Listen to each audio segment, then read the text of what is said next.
Keep it alive through these lines I write. I keep it live cause I thrive. I might just blow your mind tonight. I'm so hyped, but it's no hype.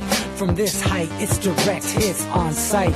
I'm your type, lend me your ears to show you that there's something in me. I'm not giving up, I'm standing right here, holding these days hostage. And I'll make this my year. We turning fear into love, and the love's in the air. I love doing this cause nothing compares. Nothing can share that same type of feeling when you feeling and flare. They can't catch it, it's havoc. I rip to a tear, switch the scenario. My stereos, I leave them impaired. Variables start to change and they're all in my range. I just gotta grab it, it's all mathematics. Every step is drastic, I make it fantastic. I'm trying to take your breath away. Asthmatic. This is live through the stereo. Go and let it blow, blow through the stereo. I'ma let them know through the stereo. Yo, here we go through the stereo, stereo. This is live through the stereo. Go and let it blow, blow through the stereo. I'ma let them know through the stereo. Yo, here we go through the stereo, stereo. Yeah, just nod your head with it. So explicit and vivid. Every image is intricate, intimate. I put my all into it. No scrimmage and no rules. I'm a pro tool. Hear my heartbeat beat into the vocals. I'm so loco, lost my mind, oh no.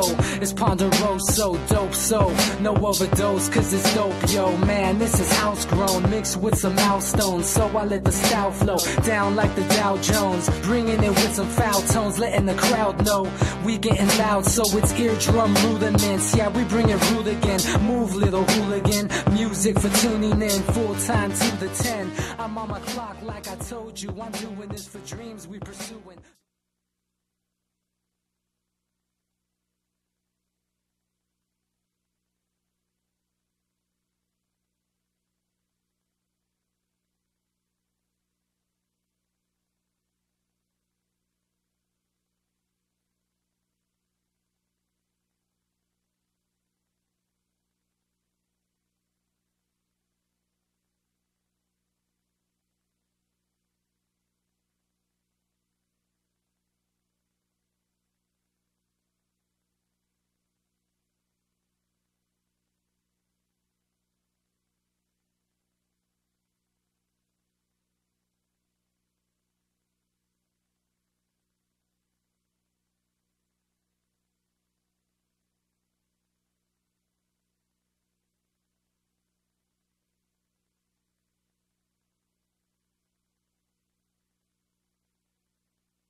Lost the call there for whatever reason. I don't know what happened there. All right, let's see. Okay, we're back. The big political issue here in the United States right now is just this huge empire. And it seems like there's now like some consensus for it. You know, it's gotten to the point now where there isn't even a protest when Trump, you know, announces that we're going to be in Afghanistan for another undefined length of time. I mean, these are the issues where we should have 100,000 people marching out on Washington, D.C. Instead, it's like 30,000 people showing up in Boston to protest an event that was just a troll. It was like a troll event. No one even showed up to it. And you got 20, 30,000 people showing up to go against it. And then at the same time, Trump is announcing these huge military actions. And where's the opposition? Where are the marches? Where are the protests? The anti-war movement? Where is it at? It's nowhere to be found. I hate to say it, but it's not there. So, this is one of the issues that we need to continue to try to raise awareness to, is this just bumbling foreign policy that's costing you and me so much money and doing more harm than good in for the most part, and showing no sign of, slowing down. Sooner or later, this whole empire thing is going to be in really bad shape, and then everyone's going to wonder, well, how come we didn't see this coming? Well, we should have seen it coming. Signs are there. So that's the main political news stuff I wanted to just get through real quick today. Is that we're going to talk about a bunch of non-political stuff, but the foreign policy is still something there that really needs to be addressed. I just don't. I don't really have the answer to it, because we've been trying to prevent these wars and stuff for years now, and it's, just only gotten worse. I mean, it almost seemed like there was more opposition to Obama on foreign policy from some of these, like, libertarian-leaning Republican people in Congress. Now there's, like, no opposition, so it's like, everyone loves to talk shit about Trump. Everybody talks shit about Trump because it's so cool and so easy to do. And yeah, I talk shit about Trump all the time as well. But the meaningful things are kind of going uncriticized or, ignored. I mean, even in the New York Times today, there was an op-ed by the dude Eric Prince from Blackwater. I mean, he's writing about how he can go win the Afghanistan war for us. I mean, these guys are getting a huge platform. They're been giving a microphone to speak on. The neocons are like fully in charge now, and nobody's trying to stop them because now Trump has capitulated to the neocons, and so it is what it is. So that is the big thing to talk about. Now joining us is our awesome longtime co-host DB Schwartz. What's up, dude? Hey, man, just, kind of in the same boat as you. I mean, I've been saying it since I saw him as the front runner. He was the MIC's boy. He's the soft military junta coup. And call it what you will, but it's going to be, what is the old saying? It's the same as the old boss. I mean, it's just going to be a little bit different. Banksters versus military men. So I have hope. I do. I have hope they're more honorable and they're less genocidal and evil than the people that they're replacing, but there is a replacement going on. Yeah, dude, it's, there's plenty of different words for it. The military-industrial complex, the deep state, whatever you want to call it. I mean, they're in charge of Trump. He may have had a period where he thought he was going to do this populism stuff, and he was going to listen to Steve Bannon and all that stuff. And he may have an opportunity to do some things domestically, but, people have to take everything with a grain of salt, because across the world we're, bombing people with Predator drones, and we're not paying a human cost yet, and that's what's allowing this corporation masquerading as our country to continue with business as usual. I can only hope, Nick, as long as we have the Second Amendment, I'm not worried about the people. I mean, yeah, we may see, a Houston event in every major city when or if there's some kind of a problem with the financial system, but I'm hopeful, man. I have to say the storm out in Houston, what I've been seeing is overwhelmingly positive. So, yeah, there's been some looters and idiots that are taking advantage, but overwhelmingly what it's done is smash the Charlottesville narrative that there's a big racial divide. There's not. Those are fringe groups. Yeah, that's true, man. There's a lot of narrative that's displayed for the people to make it seem like there's this massive,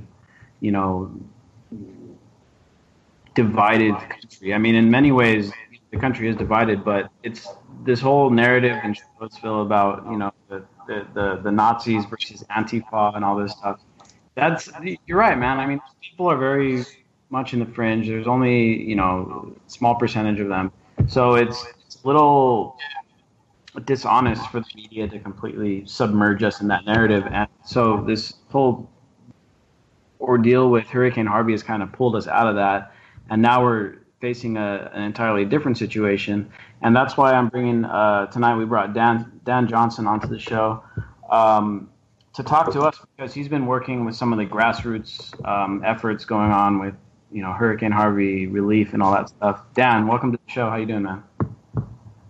Hey, can you hear me all right on this? Yep, we're hearing you good. Okay, cool. Give me 1 second. My headphone's not registering with the computer. Let's see. So it's echoing you. Oh, I got you. How about this? When you're not talking, just keep your mic on mute, and I think it'll solve the problem. Okay, cool. I'm good with that. That is it, if you don't figure it out beforehand. But man, so first of all, welcome to the show. I'm not sure I can't remember if I've had you on before or not. We've been doing this show for so damn long that I lose track of stuff. But you've been working with some of the efforts going on down in Houston and elsewhere in Texas to deal with some of this flooding from like a grassroots level, I guess you could say, from like a non-governmental standpoint. First of all, I mean, what is it? What group are you working with, and what are you guys doing? So thanks, Nick. Thanks for having me on. And as your listeners may have heard of me, I mean, we've done a few things together, Solutions Institute, some other stuff.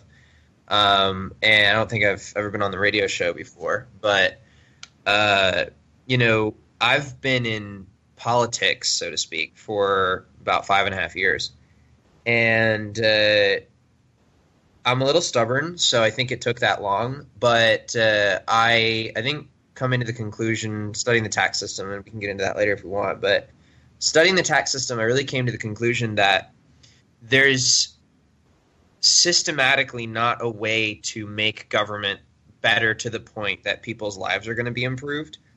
So we actually need to look to other sources. And it's not like we have to go and create them. We don't have to go out and create this whole new movement of people delivering what the government provides, which is public services, without the tyranny part. We don't have to go out and create that. We just have to go out and bring that together. Because there are already organizations that exist. And one of those organizations that really met the spotlight recently, and I played a small part in, was the Cajun Navy.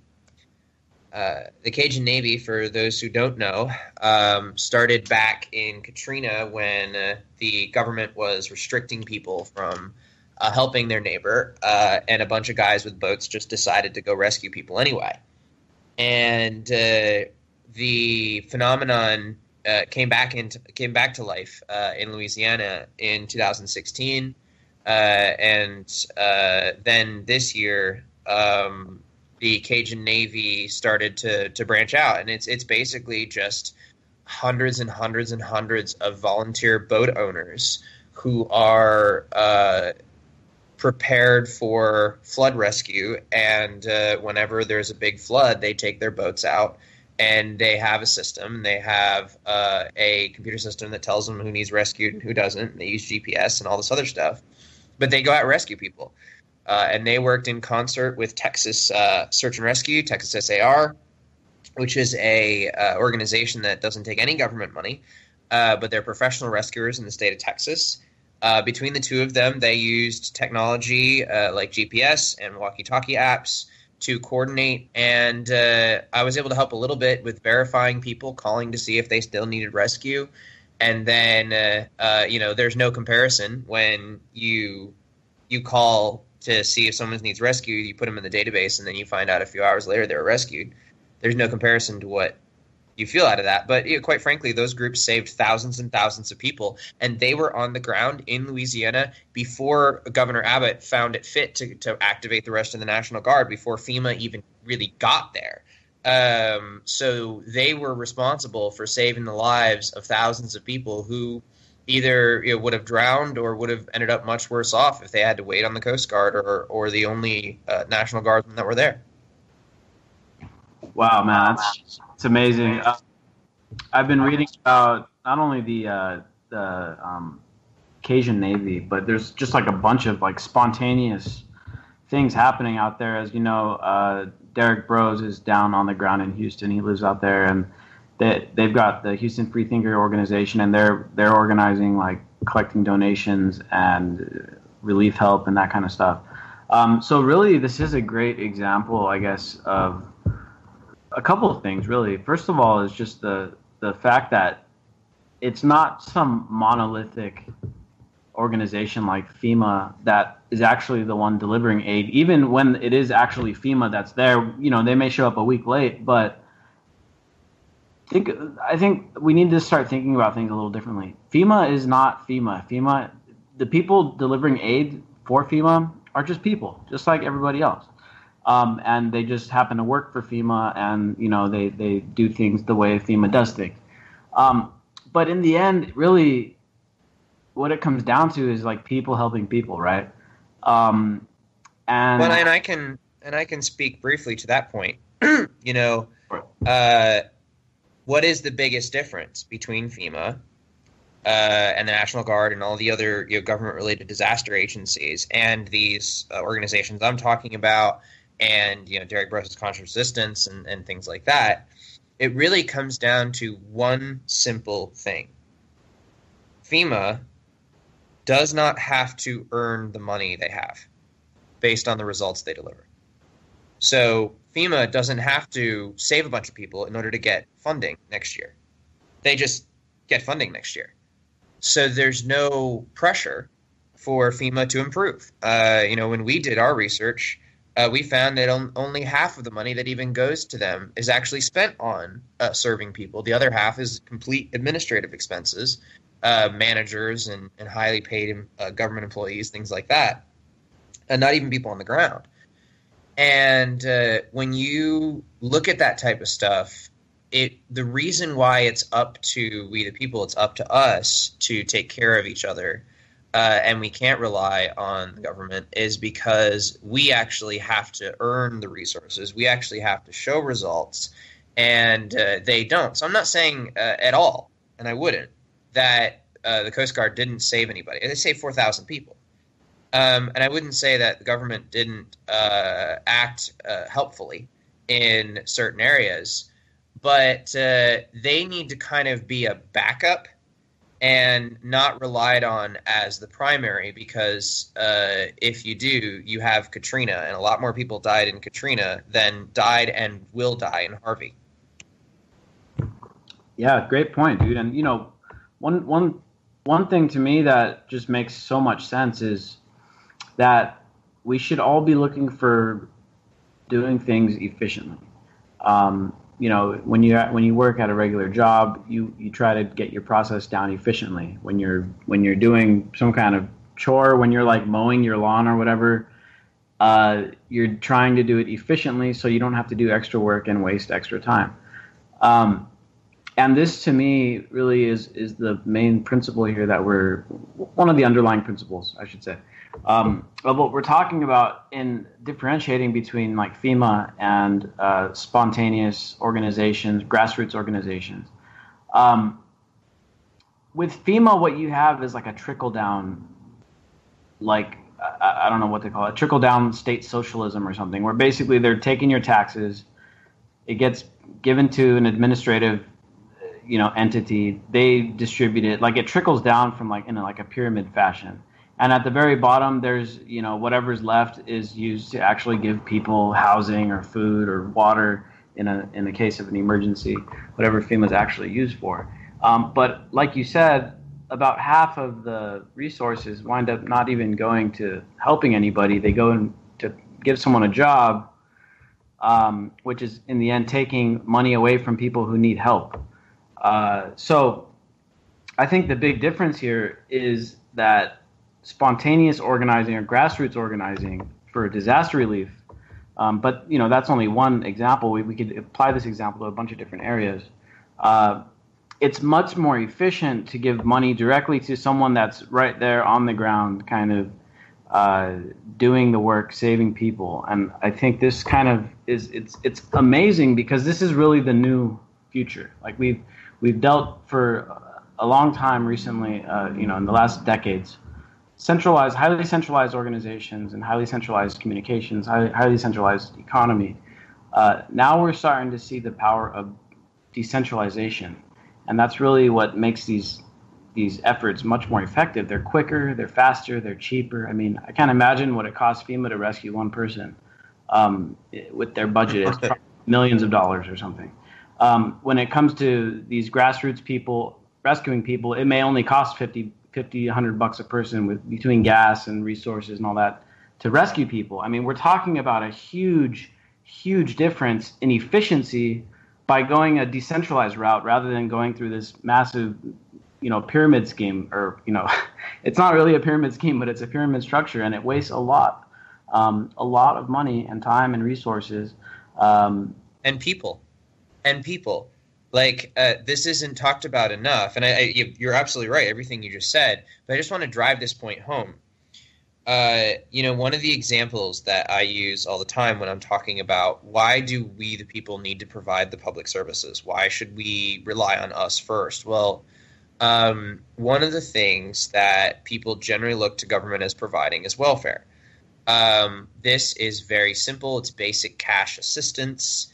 It's literally you give them money, they write a check. How much can it cost to have a person in an air-conditioned room with a pen writing checks and sending it to people? Well, the answer, unsurprisingly perhaps to you, but surprising to many Americans, the answer is 75%. That means for every dollar that you pay in welfare, only 26 cents of that goes to a welfare recipient, and that's down. Actually, it's 25, down from 26 a couple years ago. And this is this trickle-down effect you talk about. This is across all the bureaucracies.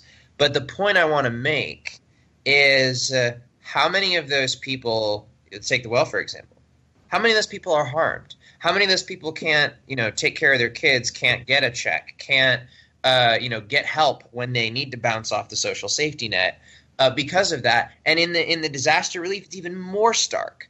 If you waste, $1,000 or $10,000 on some unnecessary staffer, then you just took a rescuer off of the waters for 2 days. And if you were listening into the live feed of the Cajun Navy and Texas Search and Rescue, not only were they getting thousands and thousands and thousands of requests, but there was one point in the live feed where somebody called in and went, there's a baby hanging off a tree.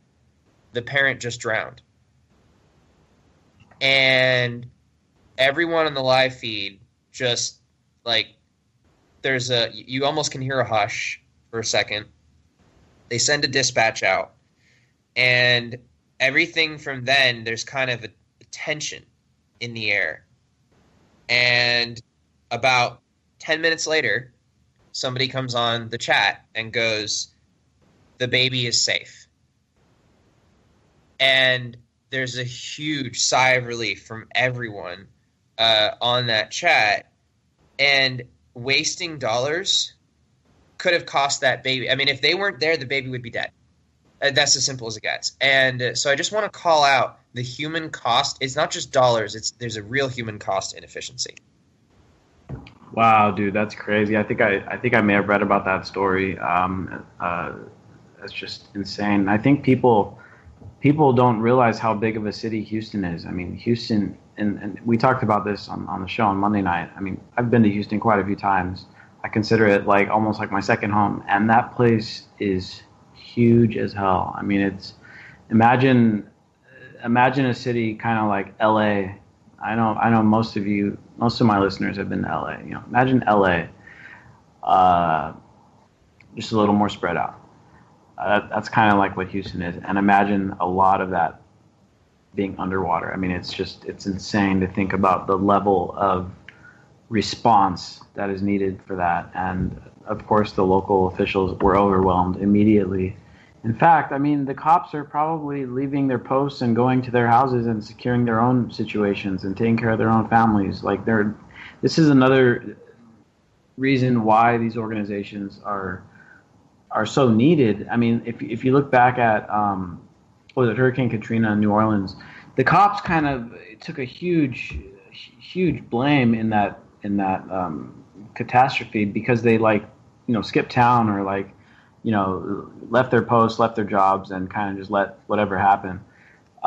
This is another reason why it's important to rely more on a decentralized, grassroots network, because centralized networks can easily be overwhelmed, or kind of crippled easily, whether it be maliciously, like with a hacking situation, or just logistically not being able to respond quickly enough. I mean, these guys may have resources, but they're all warehoused in like one area of the country, and it's impossible to.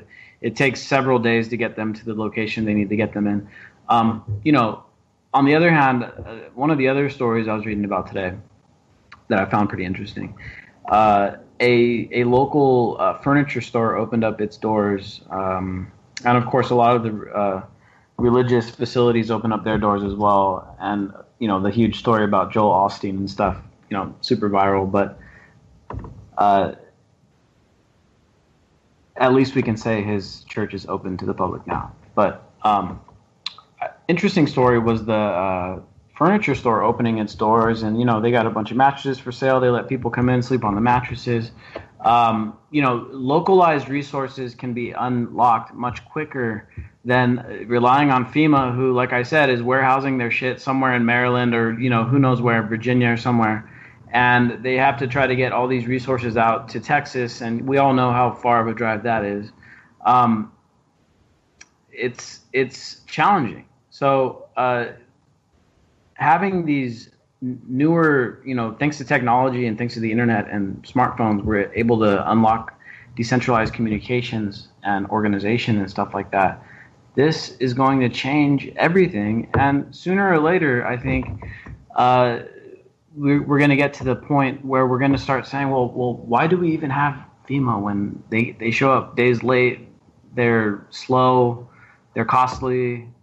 The quality of the stuff is substandard. Wasn't there like some huge rift about the quality of the trailers that they had were like bad or whatever? I mean, just so many. What's FEMA doing? What I want to know is what's FEMA doing about these chemical plants? Yeah, and that's another issue we haven't even touched on yet. But yeah, a bunch of Houston is a huge oil metropolis. All the surrounding areas, a lot of them produce chemicals and treat chemicals, produce gas, refine. It's a disaster waiting to happen. And maybe FEMA should be looking at that. I don't know. But Dan, I want to go back to you, man, because I know you're working on a lot more than just the disaster relief stuff. But I want to get a little more into like the philosophy behind why what you're doing right now is better. And I know you're working. I've seen a few of your posts. I don't know much about it, but I know you're working with an organization called We Do Better. Tell us about that. Sure. The best way I think to come into this is just to briefly speak to my own experience. I got into politics to help people, and I found out very quickly that that was unnecessary. So now I just help people. What We Do Better is about is making sure that every American has access to quality public services anywhere in the country. What are public services? That's what's provided by the government. Essentially, it is we the people doing the government's job, because in most areas, we do better. I mean, I gave the example of the Cajun Navy. Disaster relief is a big one.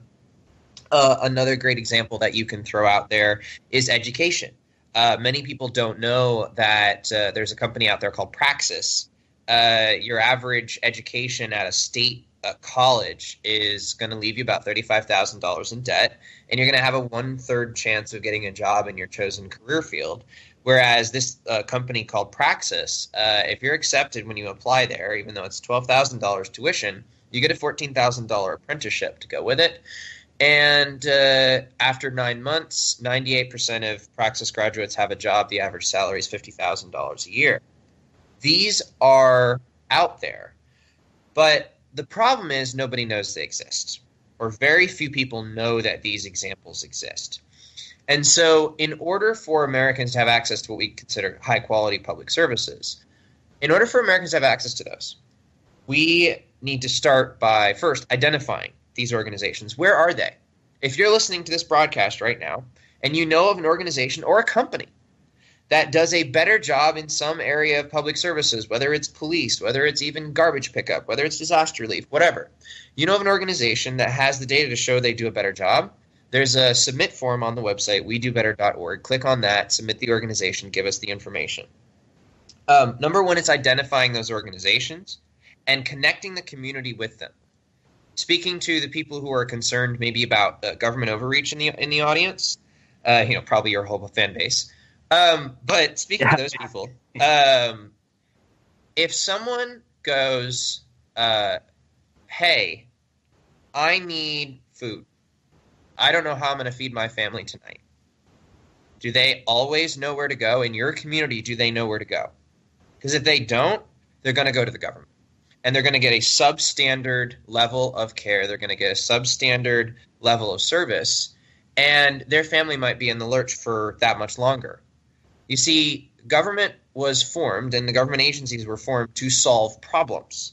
But so many people who are concerned about government overreach try to address the government instead of addressing the problem. If you never address the problem and never connect people with those organizations that are addressing the problem, then you're never going to address government overreach because there's always going to be a demand for solving the problem, and people see government as the only way to do that. So number one, we identify those organizations and connect them with people with the people in their community. Number two, we get the impact data. This is the less sexy part of it, but this is the most important thing, I think. Because if you're truly concerned about liberty and freedom, then you're concerned about liberty and freedom because it makes people's lives better. And so you're not going to want to go out and promote like, oh, here's this corrupt Clinton Foundation. Clinton Foundation's a nonprofit. Here's this Clinton Foundation. You guys can go get services from them. No, of course not. We want actual data from organizations that are doing better. And companies and informal groups like Cajun Navy. And thirdly, because if you identify them and connect them and get the data, they're still at a huge disadvantage because even though FEMA may only spend 50% of its budget on helping people, if they have a budget probably 7 or 1,400 times that of the Cajun Navy, just by sheer virtue of attrition, they're going to help more people. So the third step is for people to be able to redirect their tax dollars to the organizations that provide better public services, punching our ticket out of the government boxing ring, out of this whole politics thing, and punching it straight toward helping people directly. That is what We Do Better is about. That's amazing, dude. I consider myself a student of agorism and building alternatives to the current system because, I think we can all agree that the way that let's say healthcare in the United States, the way that healthcare takes place in the United States is done inefficiently, and of course the government is heavily involved in the issue of healthcare. And the fact of the matter is there's a bunch of people in the U.S. that are sick, that have some kind of issues. Of course, there's all kinds of different rabbit holes we can go down with the health issue. But the number one thing that's constantly in the political debate in the United States is, well, what role should the government have in healthcare? But back to your point, Dan, is the fact that there's so many people going without decent healthcare, it leaves society in a place where they're like, well, something must be done, and therefore Obamacare is a lesser evil or whatever. But in the end, of course, Obamacare didn't turn out to be what everyone said it was going to, what the advocates said it was going to be. It's turned into much more of a, I don't know, crony capitalist bailout system than anything. But as long as there is an issue with health, well, then people are always going to be looking for things like Obamacare and stuff like that. And I think I agree with you completely. People have been going about this in the exact wrong way, where they're attacking the symptom, really. Because the government becoming involved in healthcare, it's not the root issue. The root issue is that people are going without healthcare, and they're like, looking for some kind of solution. So it would be much better, again, looking at things from a decentralization standpoint, to go with something not like Obamacare or not like Medicare or whatever the main system is that people are using right now for government healthcare, because that, again, it's like FEMA. It's like a pyramid thing. It's a trickle down, social service, I guess, where you dump tons and tons of money into it, and then you wind up with still not serving that many people, because you still got a bunch of people uninsured, including me myself. I'm uninsured. I don't pay Obamacare. I live so close. I'm fortunate enough to live so close to Mexico that whenever I need healthcare, I go to Mexico and pay a very decent price for it. Without insurance, I pay less than what many people pay for, their deductible for their insurance or whatever. I'm in a lucky situation, but for most people out there that can't afford health insurance, that are getting fined by Obamacare for not being able to afford it, are in a very a much worse situation, where everyone is like, okay, well, something must be done about it. And this is, Dan, like, man, I think I'm in the same boat with you, dude, because I was forever under this impression that we just had to do better with politics and stuff, and that these issues would, politically get solved. But I definitely don't see that being the case anymore. There's never a political solution. It's always going to come down to the micro community. We're seeing that in Houston. Yeah. Exactly, and that's why, dude, Dan, that's why I wanted you to come on tonight, man, because this is a message that I think is the single most important message at this point, is the message of, doing this stuff ourselves and stop relying on elected officials, because, dude, everybody, democracy is like this sacred cow, and nobody can ever criticize democracy, right? But democracy always depends on politicians, and whenever you place your healthcare in the hands of a politician, well, then someone like Obama comes along, or on the other end of the spectrum, someone like Trump comes along and tries to repeal Obamacare, and then it affects your life. This is another reason why we should stop, trying to depend on governmental systems, because why in the hell does anybody want to rely on a politician? Politicians are unreliable. They're dishonest. They're many times corrupt, greedy, power hungry. You have to be in a certain mind state just to go after those kind of jobs. Why in the world would we want to rely on that? Well, and speaking kind of specifically to a couple of things you mentioned there, let's not even go that far. Let's not even say don't rely on them. Let's say give people the choice. Don't take it away. There's no reason to take it away. Give people the choice. You can either fund this free clinic in your neighborhood that provides better health care, or this Clínica Mi Pueblo, which is in Southern California, which provides half-price cash healthcare to Hispanic communities, or we can fund whatever. We can send our dollars there instead, and let the people choose which of those systems they want to use. So you end up having an empirical showdown between we the people and we the politicians to see who does better. Right now, they don't even have data. Find me data on how many people not Obamacare has insured, because it's not the point. If you're insured but your health doesn't get any better, who cares? How many people, for how many dollars, for how much of people's labor was taken, how many people are actually being helped by Obamacare? Well, they don't have those numbers because they have no incentive to get them. What creates that incentive? Competition.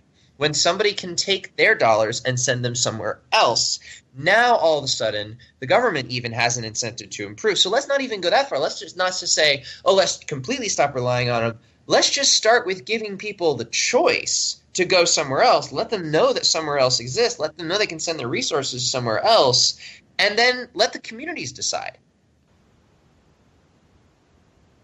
Interesting. Great point, dude. I mean, so how do people begin to try to redirect their taxes away from government programs and put them into, community organizations and stuff like that?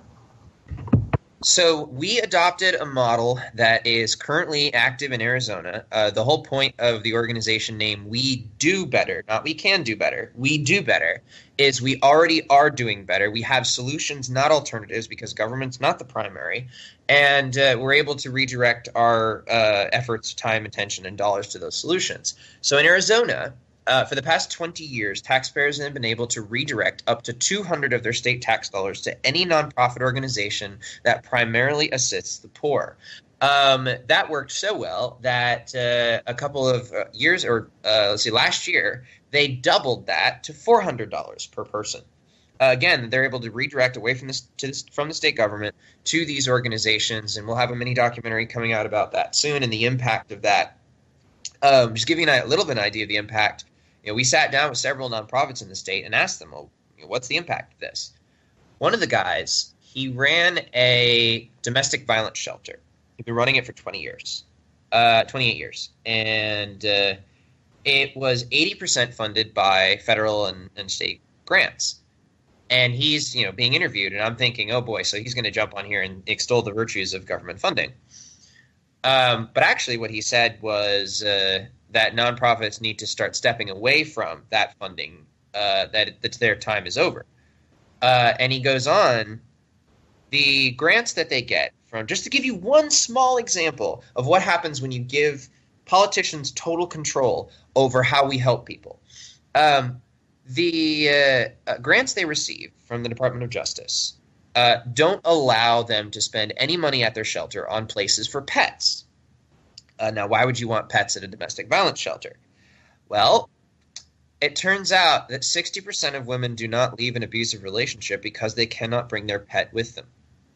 And so if the only money you have to rely on is this grant, you're literally not able to help a good 60% of women who are being domestically abused. With the tax credit money, with people redirecting their dollars to them, the taxpayers redirecting their dollars to them individually, they're able to spend that money on, and they are spending that money on a place for pets for women at their shelter. That's just one example. So what we need to do is, We Do Better has taken that legislation and we've redesigned it for cities, counties, and states across the country.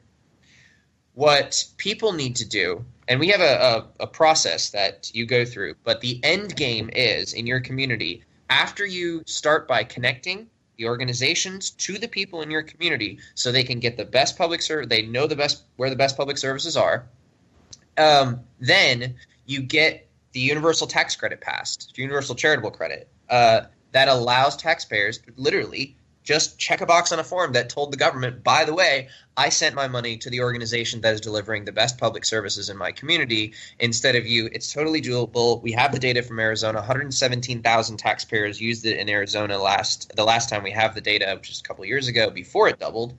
This 3.5% of the taxpayers, only 15% even know about it. That's a great turnout. And we can see that exact same result popping up in communities across the country if listeners that are hearing this decide that they don't want their community to get left behind. They want people having the best public services in their community as well. Damn, that sounds awesome, dude. So what's the website where people could get started on this? The website is wedobetter.org. That's wedobetter.org. You can sign up, get involved, and pick a focus area if you like. If you're interested in justice particularly or environmental protection, start with some of your passion, right? Connect people to the areas of your passion. and then you can branch out from there. You can go to Get Involved there, and you can also get some more details on the fundamental point that people need to walk away from this with, which is the way we are delivering public services today through government agencies has 8 fundamental flaws, and they all stem from the fact that those agencies do not have to deliver results in order to get more money. That is as simple as it could possibly get. They don't have to deliver results to get more money. If that changes, if people go other places, if people are able to choose the best public services and not just believe that those are the only, then we'll start seeing some massive changes in not only the well-being of people in our community, but once the basic services are taken care of, once you can feed your family, you have shelter, things like that. Once those are taken care of, then you're actually able to enjoy the increased freedom we have when we take away power from politicians and bureaucrats. Yeah, dude, great point. Because the one of the big issues is that not only in this trickle down system that we have set up with public services, not only is it super inefficient, but it also leads to wealth inequality, I think, because what we're dealing with here, not only is it just wasteful, inefficient government stuff, but let's not forget that a lot of this stuff behind the scenes on the back end is like privatized to these massive contracting companies, Halliburton and, just to name, one, a bunch of different companies like that privatize a lot of the stuff having to do with, like, let's say FEMA, or, there's a bunch of, we were talking about healthcare, there's a bunch of huge medical companies that are, making a ton of money, insurance companies making a ton of money off of Obamacare and stuff. Not only are we taking money out of the hands of government, which a lot of, many people would argue tax money is a form of theft, and it's a coerced, way of doing things. Not only are we saving money on that front, but we're also redirecting money back into our communities. And this is kind of like a theme that we've been talking about on this radio show for months now. Decentralization being the underlying philosophy to basically many of our issues, even government overreach, foreign policy, financial systems. The fact that all of these things rely on highly centralized organization right now, and the fact that a lot of these things are being challenged by decentralized organization right now as well. This is the big debate. The big debate is, are we going to have centralized power or are we going to have decentralized? And we can apply this to everything from food to electricity to your drinking water to your politics to the environment, everything. Is redirecting our resources in a way of more of like a mesh, decentralized mesh network rather than a pyramid scheme. And the whole thing with pyramid schemes is that they rely on power. They rely on people having power over you and people being able to trick you, people being able to force you. When it comes to the government, they have a monopoly on force. So if you don't pay into their pyramid scheme, they can lock you up and throw you away. This is the battle of our times, and I think the internet is kind of unlocking this idea of decentralization again. I'm sure it was popular in the past at some point, but now we're coming to it, and this whole idea of even breaking up federal power. California, Texas, other states have been talking about secession and stuff like that. I think people are starting to get on board with this idea, and this really is the big debate. And the cool thing is that it's not even political per se. Decentralization, the whole point is that we can, by decentralizing all of these things with the economy, with healthcare, with social services, with resources, we can stop relying on these huge, political systems, voting systems, where you have to hope that the right politician is in power so that you'll be able to have decent food for the next 4 years or something like that. We're taking that power away. We're not violently saying, hey, we're going to topple this government and we're going to replace it with our own guy. That's not what we're doing here. We're saying we're going to reorganize our society in a way that better suits each individual. And the byproduct of that is you guys become irrelevant, right? I mean, this is the point where we're at that crossroads where the technology has gotten so strong on both ends when it comes to like decentralized applications, the internet, social media, cryptocurrencies and stuff. These are decentralized, technologies that are changing everything. On the other hand, you have these highly centralized destructive forces like nuclear weapons and the weapons of mass destruction, advanced, who knows what the U.S. government has, like satellite-based weapons and stuff like that. They have this ultimate power where they can destroy the whole place, and we're starting to come into this power of we can actually reorganize this whole place and make all those guys irrelevant. This is the battle of our age, man, and this is what we're going to be presiding over. It's not going to become about by some election. It's not going to be coming about by some major war, hopefully. It's going to be just people reconnecting and reorganizing ourselves organically.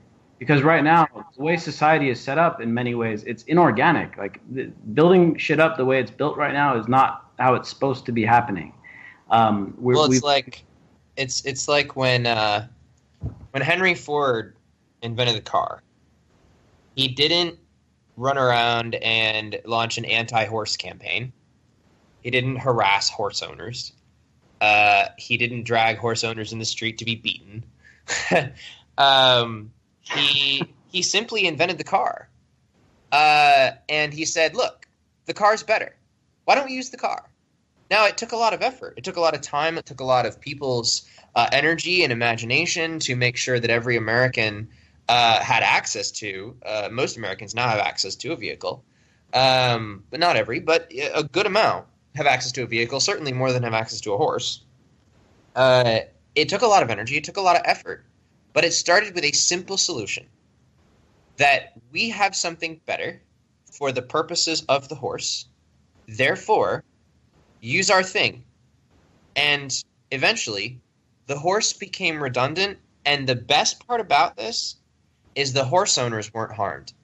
It wasn't an either or. It wasn't one side loses, one side wins. It wasn't Antifa versus the Nazis. It wasn't anything like that. It was simply the horse owners got cars too. And everyone was made better off.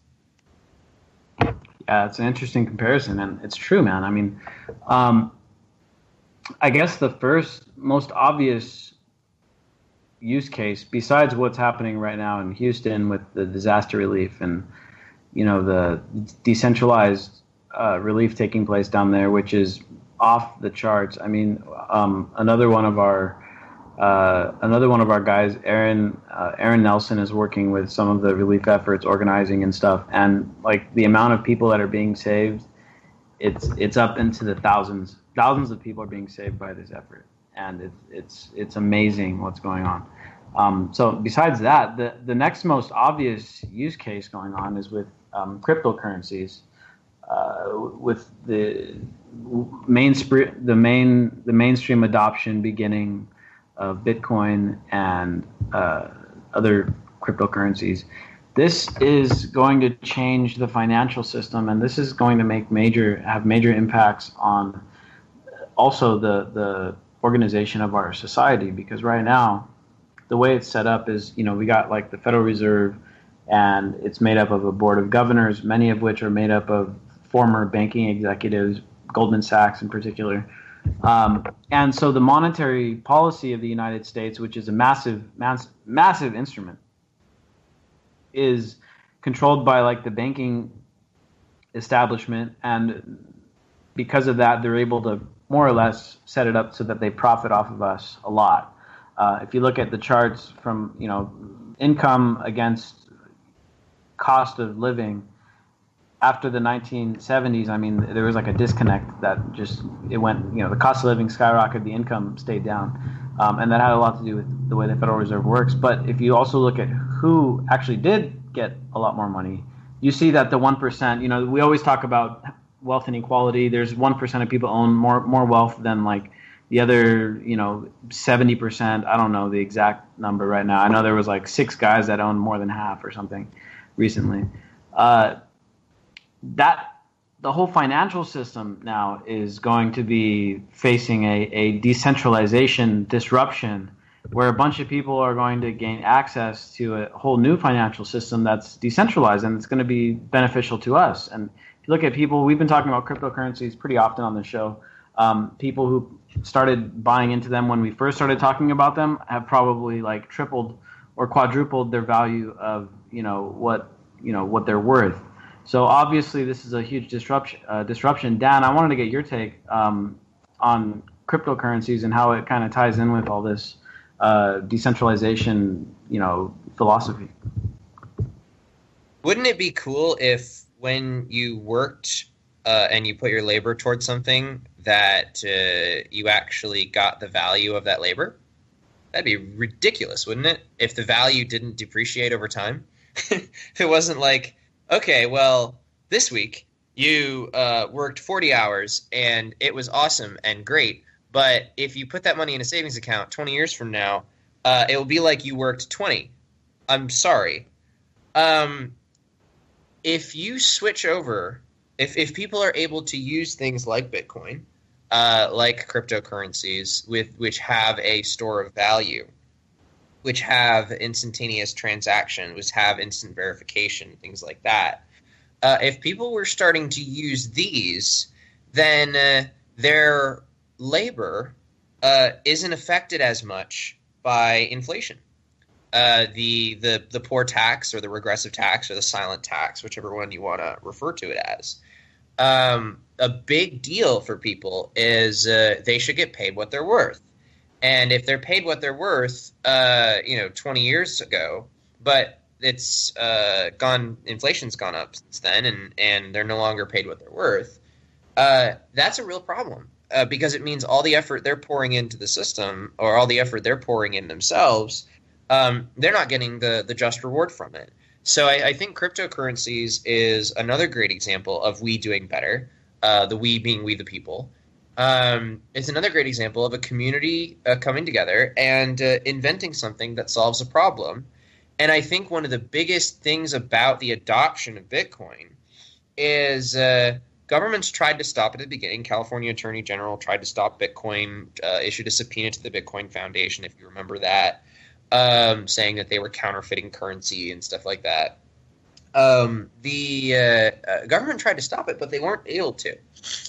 Similar to Uber, similar to Airbnb, there were levels of government that attempted to stop that from happening, but they weren't able to. And because they weren't able to, the impact that it's starting to have on people and society and transactions, things like that, is just starting to be overwhelming. And you're getting a view into not what happens when you have something unregulated, because you have things like Underwriters Laboratories, for example, that they're one of the largest safety organizations in the world. They're the little stamp on all your light bulbs and all your appliances. That's why they haven't exploded recently. They're a private regulatory agency. This is not without unregulated. This is when the people come together to do something without the interference of politicians. You see the meteoric rise and the impact that something like Bitcoin can have. Yeah, dude, and as you said, the inflation tax is the most regressive of all. It hurts the poorest, who spend most of their money on commodities like groceries and rent, gas, car payments. Rich people don't spend a high percentage of their money on that, and also they have access to Wall Street, which is where a lot of that money from the pyramid scheme winds up. Poor people don't have as much access to that, and therefore get the short end of the bargain basically at every turn. Financial. I'm on my clock like I told you. I'm doing this for dreams we pursuing, but call it a reality, cause there's no illusion. This is live through the stereo. Go and let it blow through the stereo. I'ma let them know through the stereo. Yo, here we go through the stereo. This is live through the stereo. Go go and let it blow, blow through the stereo. I'ma let them know, through the stereo. Yo, here we go through the stereo, stereo.